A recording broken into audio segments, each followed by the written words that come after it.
Hey guys, if you're interested in owning rental property for passive income, you need to understand how much money in reserves, that's how much cash you should have on the side, you should have per property so you don't get caught with your pants down. Let's dive into it. Welcome to the Smack Fest, the beat down. The SWAT team is here on another beautiful day of shutting the week down. Hey guys, if we're just meeting, my name is William. I'm just getting over a common cold, so bear with me on this. I own passive income rental property, single family, multifamily, and commercial properties. And I tell you that because I want to show you how not only I did it, but how you can do it as well. Today, we're going to go over how much money in reserves you should have per property and the updated requirements necessary to get financing to begin with. Now, when I say necessary reserves, I'm talking about how much money you should have on the side per property, okay? And that doesn't mean like it's sitting under your mattress or in a bank account. It could be scattered throughout. It could be in the marketplace. It could be,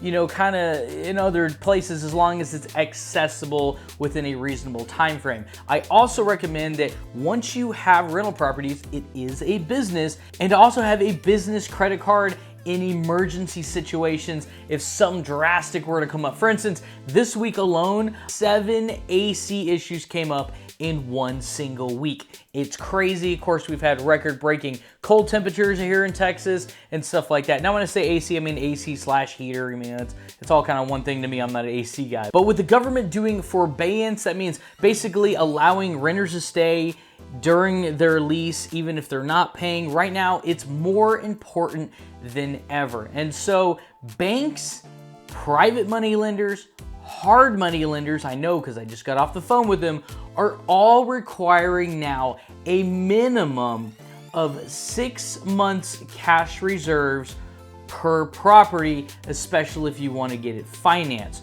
or refinanced. So what that means is if you want to buy a property that's $1,000 a month, you need to be able to buy it, put your money down if that's how you're buying it, you're 20% for instance. So you're buying it for 20% down, you're paying all the closing costs associated and whatnot. You're also having to have, in addition to that, an additional 6 months, so $1,000 a month times 6, that's $6,000.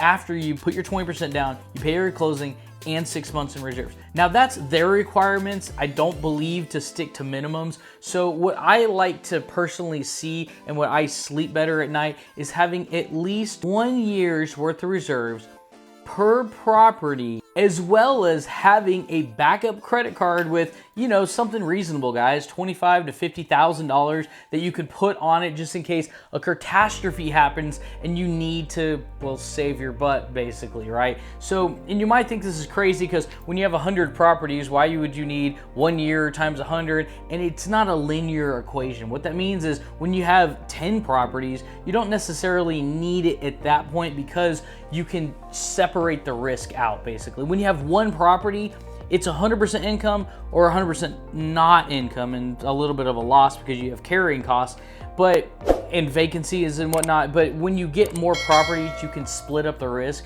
Therefore, your required reserves, in my opinion, can be a little bit less. And the bigger you make your portfolio, you can make it a little bit less. Not ever eliminating it, but you can make it a little bit smaller because the chance of you having 100% vacancies are really, really bad. Having 100% of your tenants all claim forbearance at the same time and not paying anything is probably not realistic as well. You see what I'm saying? Like, you could definitely have it a little here, maybe pockets over here, but having more properties spreads the risk out, therefore you can have it less. So basically what I'm saying is, if you're starting out right now and you got 1 property, 2 property, 3 property, 4 properties, it's still, in my opinion, you should have a year's per property at a minimum with a backup credit card as well. Because you have to remember, if somebody's claiming forbearance, guys, at this point, all of a sudden, now you are still having to make the mortgage payment. We all know that, right?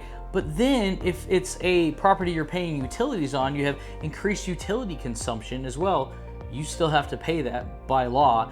If there's a maintenance issue such as AC, heater, refrigerator, microwave, water heater, all the stuff that kind of seems to go wrong, you're also, unfortunately, legally responsible to keep paying those even though they are not paying you. So guys, I hope this clears up a little bit of how much should I have in reserves or whatnot, because the banks and credit unions are requiring 6 months. That's their minimum.